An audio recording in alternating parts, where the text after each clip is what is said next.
वंदे वंदे छत्रपति शिवाजी महाराज की। भारत को एक नए भारत की दिशा में अग्रसर करने का मार्गदर्शन दिया है और हिंदू धर्म रक्षक स्वराज के अभियान के नेतृत्वकर्ता छत्रपति संभाजी महाराज की इस पावन धरा को, और जिस पावन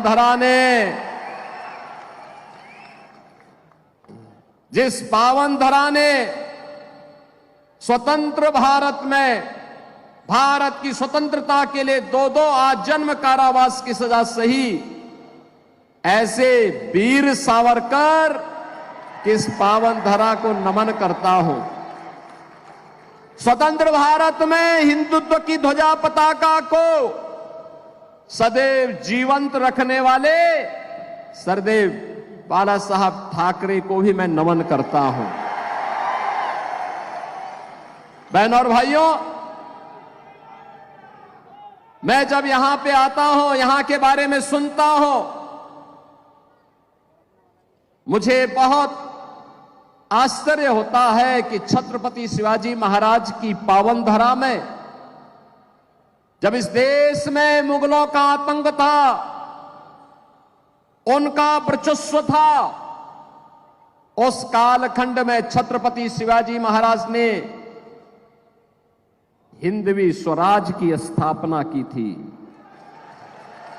उस कालखंड में जब औरंगजेब हिंदुओं पर जजिया कर लगा रहा था और जो कर नहीं दे सकता था उसका जबरन मतांतरण करा रहा था, उस कालखंड में औरंगजेब के दंभ को चकनाचूर करके छत्रपति शिवाजी महाराज ने हिंदवी स्वराज का झंडा बुलंद करने का काम किया था और हिंदुस्तान के माथे को गर्व के साथ ऊपर उठाने का कार्य किया था। लेकिन मुझे आश्चर्य होता है मुझे इस बात को लेकर के, मैंने सुना है कि कांग्रेस के प्रदेश के अध्यक्ष यहां आए थे और अपने संस्कारों के अनुरूप कह रहे थे कि कांग्रेस की सरकार आएगी तो राम मंदिर को धुलवाएगी। अरे यूपी की जनता तुम्हें उस लायक ही नहीं छोड़ेगी कि अयोध्या पहुंच भी पाओगे। अयोध्या में राम मंदिर का निर्माण भारत की 140 करोड़ लोगों की भावना का प्रतीक है। भारत के अंदर जब हमारा महाराष्ट्र, देश के अंदर के सभी लोग मिलकर के मोदी जी के नेतृत्व में अपने वोट की कीमत को समझे हैं और मोदी जी का यशस्वी नेतृत्व उन लोगों ने स्वीकार करके मोदी जी को भारत का प्रधानमंत्री बनाया, तब कांग्रेस के कलंक को समाप्त करते हुए मोदी जी ने अयोध्या में राम मंदिर के निर्माण का मार्ग प्रशस्त किया है और आज तो अयोध्या में रामलला विराजमान हो गए हैं। मैं तो अयोध्या से ही आया हूं, कल ही मैं अयोध्या था। मुझे जब भी मौका मिलता है मैं अयोध्या जाता हूं। बहनों और भाइयों, ये भारतवासियों के लिए इससे बड़ी गौरव की बात क्या हो सकती है कि 500 वर्षों का इंतजार आज भारत के अंदर समाप्त हुआ। अयोध्या में रामलला फिर से अपनी जन्मभूमि में विराजमान हो गए, राम मंदिर का भव्य निर्माण हो गया है।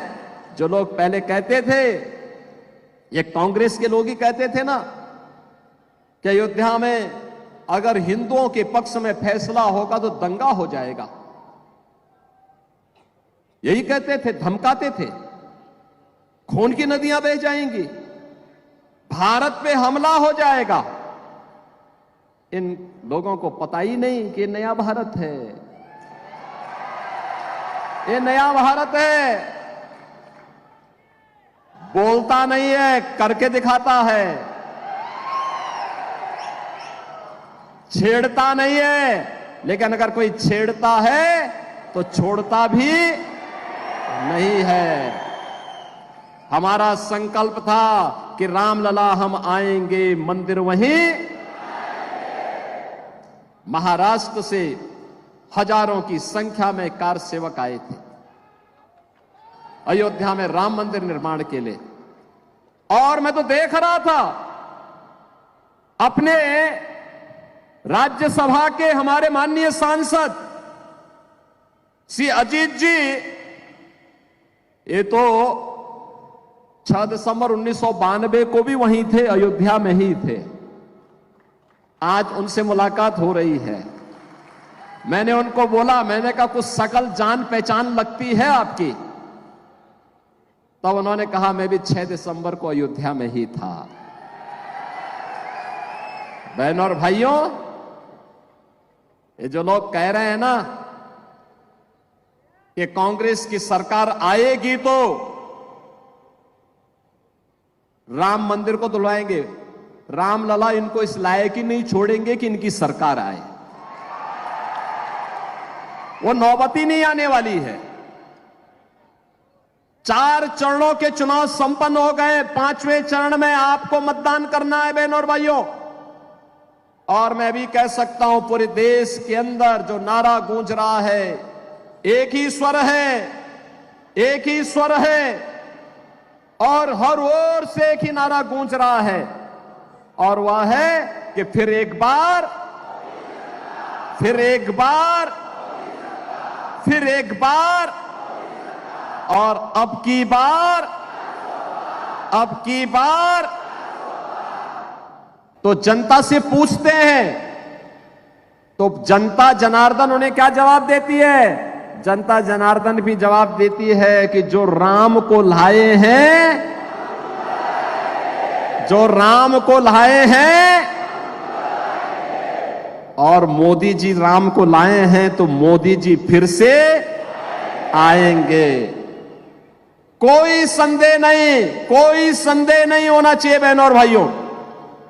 मैं तो आज आपसे कहने के लिए आया हूं, चुनाव के बहाने चंद्रशेखर बावनकुले जी मुझे यहां लेके आ गए। वैसे गालना में हमारा आश्रम है, हमारे मेरे गुरु भाई योगी बिलासनाथ जी वहां विराजमान होते हैं। और मैंने कई बार प्रयास किया, लेकिन बहनों और भाइयों, इसी बहाने मैंने कहा चलो मैं चलता हूं। इस बार मैं जाऊंगा तो मालेगांव के अपने भाइयों को, धुलिया के अपने बंधुओं को, सबको मैं, बहनों और भाइयों को मैं आज अयोध्या में प्रभु राम लला के दर्शन करने के लिए आमंत्रण जरूर दूंगा। बहनों और भाइयों, भारतीय जनता पार्टी आज भारत को आत्मनिर्भर और विकसित भारत बनाने के संकल्प के साथ इस चुनाव में उतरी है। चुनाव हमारे लिए केवल सत्ता प्राप्त का साधन नहीं है। चुनाव हमारे लिए एक गरीब के चेहरे पर खुशहाली लाने का, एक वंचित को उसका अधिकार दिलाने का, एक नौजवान के हाथ को रोजगार उपलब्ध करवाने का, एक अन्नदाता किसान को उसका हक उपलब्ध कराने का, एक बेटी और एक बहन को आर्थिक स्वावलंबन के मार्ग पर अग्रसर करने का, और भारत की विरासत को सम्मान दिलाते हुए विकास के पथ पर भारत को दुनिया के अंदर अग्रणी राष्ट्र के रूप में स्थापित करने का है। ये चुनाव केवल सत्ता प्राप्त करेंगे, जैसे कि कांग्रेस के लोग और इंडी गठबंधन कर रहा है कि जीतेंगे तो मिलके लूटेंगे। इनके लिए चुनाव क्या है? लूटने का एक माध्यम है। हमारे लिए चुनाव जनता जनार्दन की खुशहाली के लिए और भारत को दुनिया की सबसे बड़ी ताकत के रूप में स्थापित करने का एक संकल्प है, और उस संकल्प के साथ हम लोग आगे बढ़ रहे हैं। और ये संकल्प नहीं होता तो क्या पिछले 10 वर्ष में भारत इतनी प्रगति करता? आपने देखा होगा नए भारत को मोदी जी के नेतृत्व में पिछले 10 वर्ष में भारत ने जो प्रगति की है अभूतपूर्व है। बहनों और भाइयों, दुनिया के अंदर सम्मान बढ़ा है। 2014 के पहले क्या स्थिति थी? 2014 के पहले दुनिया के अंदर भारत के प्रति सम्मान का भाव समाप्त हो रहा था। लगातार सम्मान घटता जा रहा था। सीमाएं असुरक्षित थी, घुसपैठ होती थी, आतंकी विस्फोट होते थे। और जब भी मैं तब भी सांसद था और मेंबर ऑफ पार्लियामेंट के नाते जब हम पार्लियामेंट में इस मुद्दे को उठाते थे तो कांग्रेस की सरकार कहती थी कि आतंकवादी सीमा पार के हैं, हम क्या करेंगे। बहन और भाइयों, विकास के कार्य ठप पड़े थे,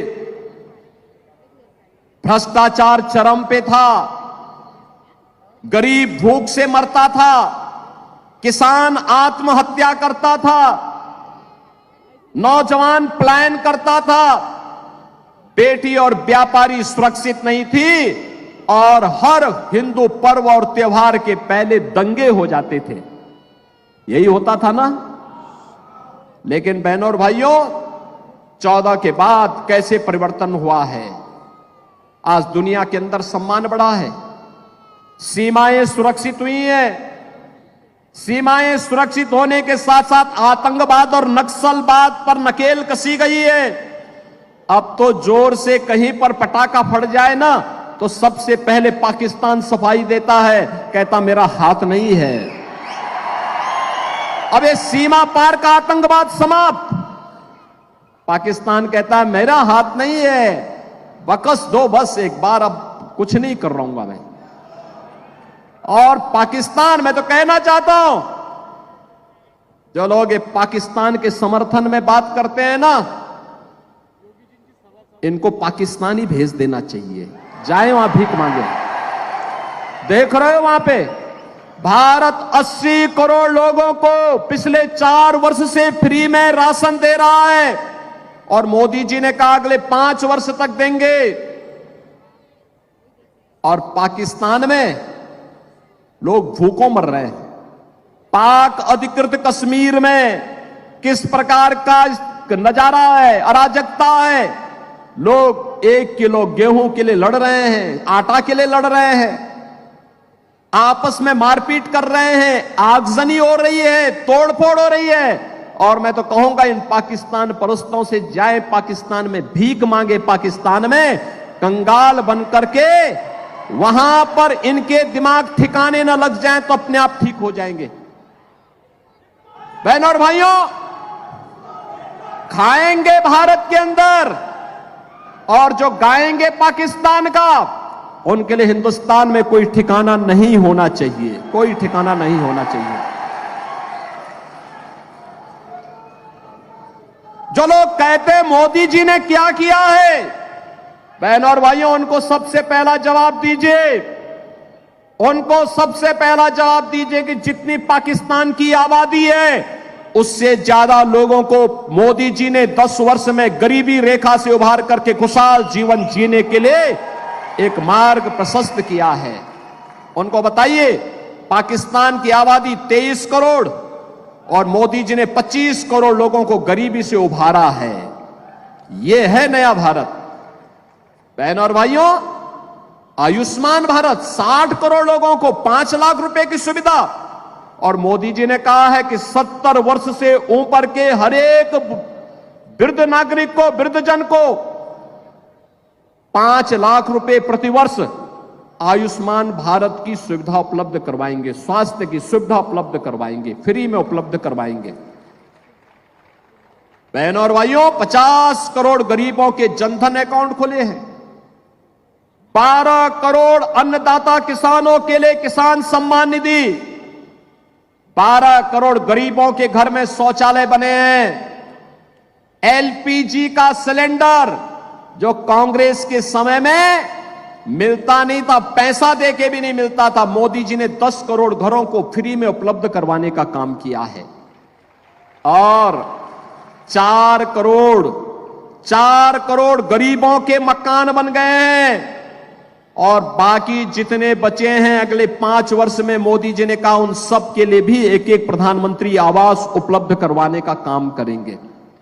बहनों और भाइयों, एक तरफ गरीब कल्याण की योजनाएं और दूसरी ओर इंफ्रास्ट्रक्चर, अरे महाराष्ट्र का तो सौभाग्य है, मोदी जी के नेतृत्व में आदरणीय नितिन गडकरी जी ने इंफ्रास्ट्रक्चर का ऐसा जाल बिछाया है, ऐसा जाल बिछाया है, दुनिया देखती रह जाती है। हाईवे, वर्ल्ड क्लास हाईवे, 4 लेन, 6 लेन, 8 लेन, 12 लेन की एक्सप्रेसवे बन रही है, हाईवे बन रहे हैं, एयरपोर्ट बन रहे हैं, IIT, IIM, AIIMS, triple IT, NIT, world class university, हर घर नल की योजना, और हर घर में नल होगा, नल में जल होगा, जल भी आरओ का होगा। यह भी मोदी जी के नेतृत्व में आज पूरे देश के अंदर लागू हो रहा है। और बहनों और भाइयों, ये तो मैं आपको धन्यवाद देने के लिए आया हूं। आपने यहां पर डॉक्टर सुभाष जी भामरे को अपना मेंबर ऑफ पार्लियामेंट बनाया था और बना रहे हैं।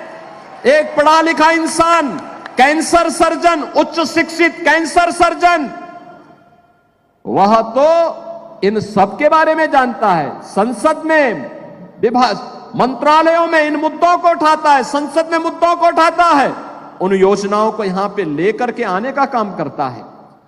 एक तरफ यह भारत और दूसरी तरफ कांग्रेस के नेतृत्व में इंडी गठबंधन।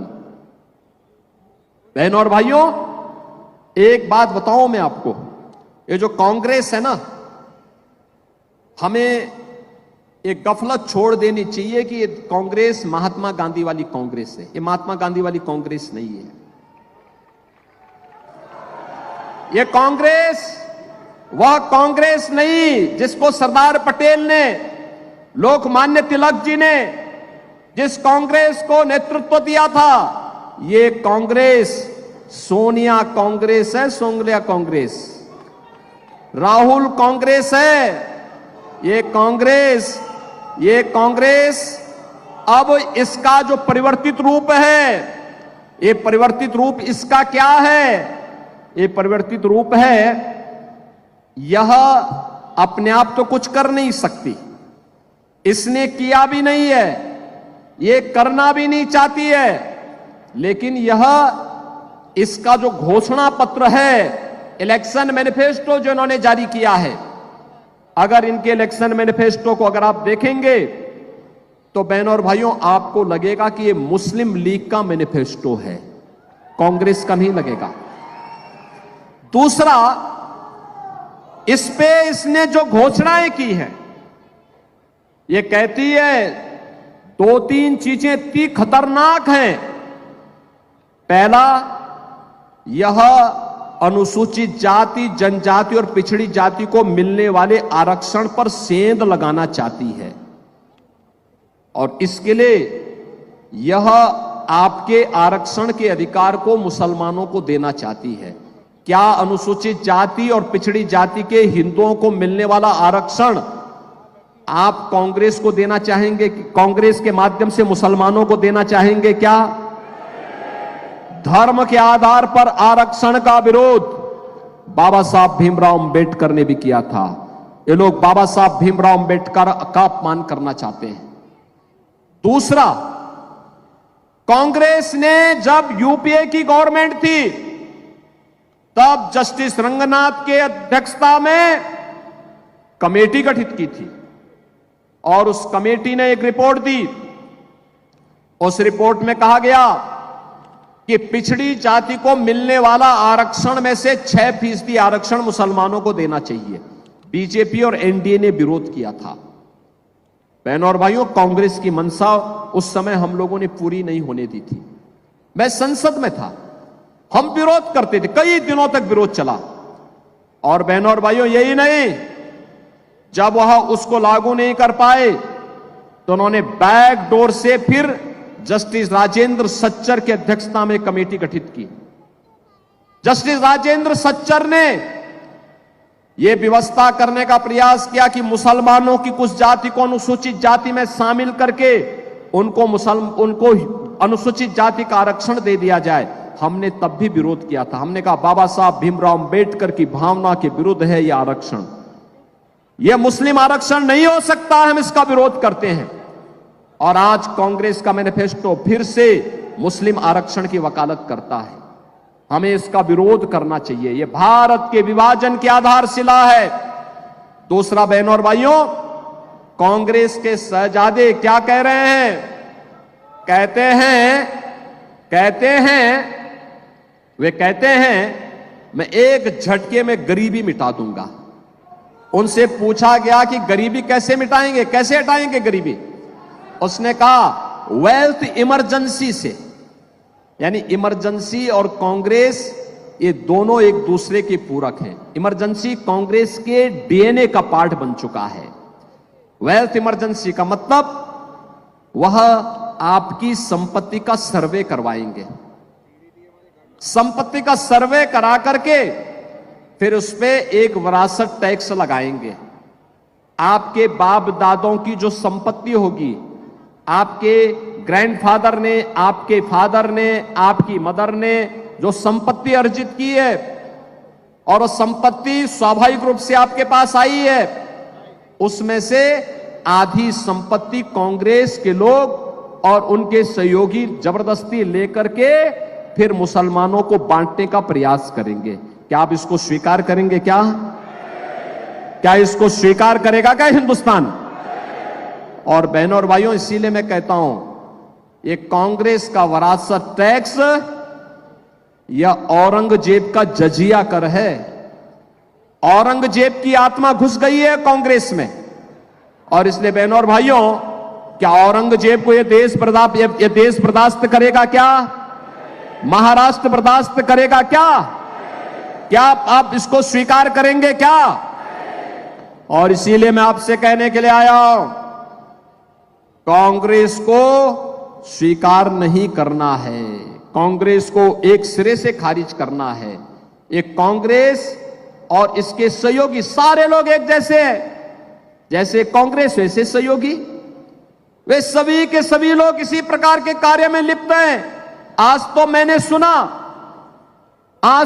इस बात को देखा। मैं एक समाचार पत्र पढ़ रहा था और समाचार पत्र में मैं देख रहा था कि किस तरीके से इनके द्वारा चुनाव प्रचार किया जा रहा है और चुनाव प्रचार में किस प्रकार की बातों का यहां पर खुलासा किया जा रहा है। यह मैं मुंबई का ही देख रहा था, और मुंबई में मैं देख रहा था कि मुंबई में एक प्रत्याशी है, यानी मुंबई ब्लास्ट का 1993 का जो दोषी है, उसका एक अभियुक्त दोषी है इकबाल मूसा, वह इंडी गठबंधन के प्रत्याशी के लिए वोट मांगते हुए दिखाई दिया है।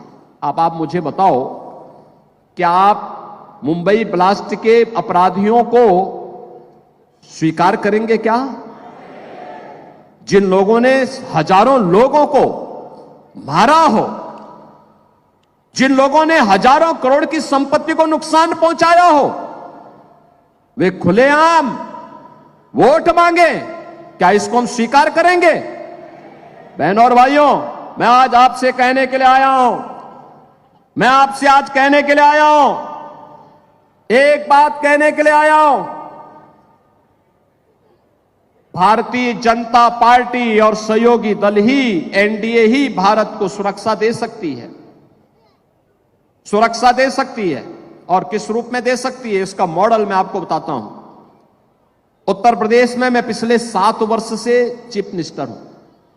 7 वर्ष में उत्तर प्रदेश में तो 6.5 करोड़ मुस्लिम आबादी है। आपने कभी वहां दंगा सुना है क्या? 7 वर्ष में कोई दंगा नहीं हुआ, कोई दंगा नहीं, कोई कर्फ्यू नहीं, दंगा भी नहीं, कर्फ्यू भी नहीं। और साथ साथ जितने भी बड़े बड़े माइक लगे हुए थे ना ऊपर, वे सब उतार करके रख दिए गए हैं। सड़क पे कोई नमाज नहीं होती है, अब कोई सड़क पे नमाज नहीं होती है। और मैं आपसे कहने के लिए आया हूं, मैं, बहनों और भाइयों, अगर हमने अयोध्या में रामलला को विराजमान किया है, तो जितने दंगाई थे, जितने बड़े बड़े माफिया कांग्रेस ने और समाजवादी पार्टी ने वहां पाले हुए थे, इन सब की हमने राम नाम सत्य है की यात्रा भी निकाल दी है। ये सब निकल गए, सब गायब हो गए। कुछ लोग तो बोलते थे कि साहब बस हमें जेल डाल दीजिए। हमने कहा जेल नहीं, तुम्हारी जगह तो जहन्नुम है, जहन्नुम। और इसलिए बहनों और भाइयों, मैं आप सभी से ही कहने के लिए आया हूं, कांग्रेस की घोषणा पत्र में एक और बात लिखी गई है, और वह लिखी गई है कि अगर कांग्रेस नेतृत्व की सरकार बनेगी तो कांग्रेस अल्पसंख्यकों को उनकी रुचि के अनुसार खान पान की स्वतंत्रता देगी। बहनों और भाइयों, मैं पूछना चाहता हूं, ऐसा कौन सा खान पान है जो बहुसंख्यक और अल्पसंख्यक जिसमें मत भिन्नता रखते हैं? वह केवल गौ मांस है। हिंदू जो भी होगा वो कहेगा कि नहीं, गाय हमारी माता है, जन्म जन्म का नाता है। हमारे पास तो उदाहरण है छत्रपति शिवाजी महाराज का।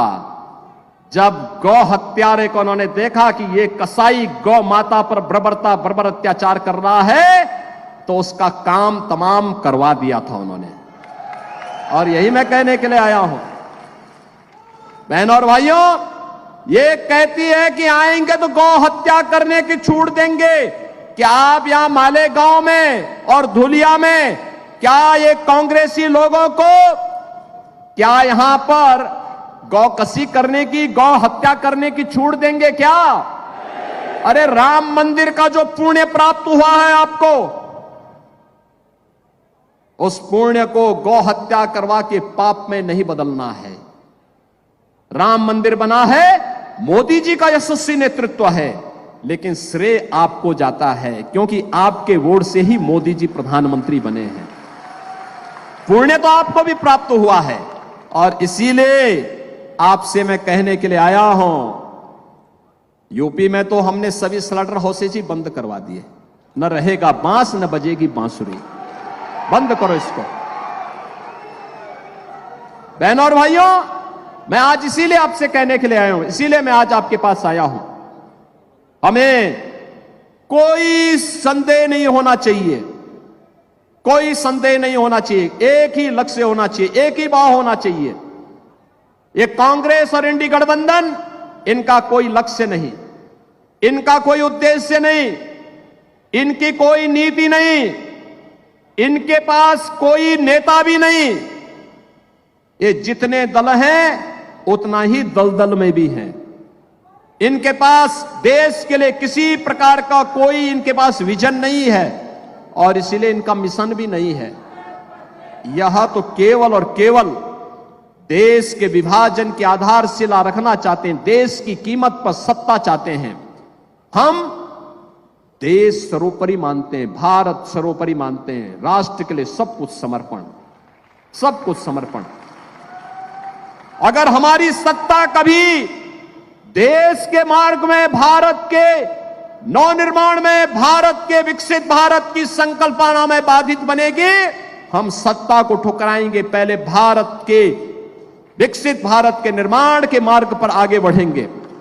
लेकिन ये कांग्रेस के लोग देश की कीमत पर सत्ता चाहते हैं, हमें इसको स्वीकार नहीं करना चाहिए।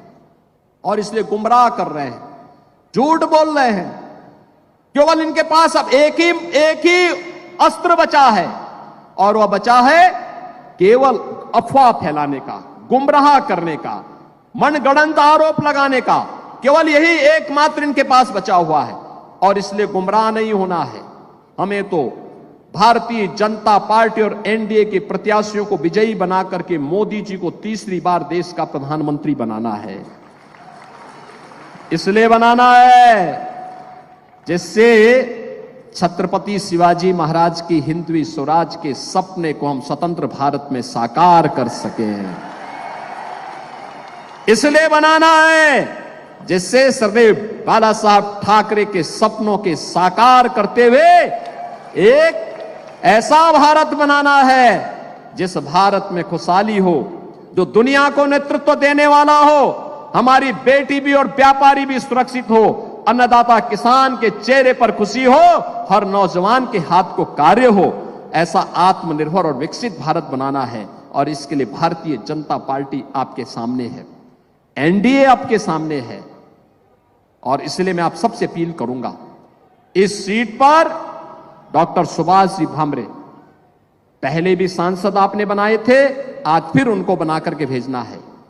और इसीलिए मैं आपसे कहने के लिए आया हूं, मैं आज अयोध्या से अपना कार्यक्रम स्थगित करके सीधे आपके पास आया हूं, आपसे विनम्र अपील करने के लिए इस सीट पर डॉक्टर सुभाष जी भामरे चुनाव विजयी बनकर के जाएं और फिर आपको लेकर के अयोध्या में रामलला का दर्शन करने के लिए आए। मैं उनसे भी कहूंगा, यहां के जितने भी हमारे एमएलएज हैं, इनसे भी कहूंगा, ये सब एक साथ आए, मुझे केवल एक बार सूचना दे देंगे। आज अयोध्या नई अयोध्या बन गई है बहनों और भाइयों। ऐसे लगता है जैसे भगवान राम के समय की अयोध्या फिर से आ गई हो।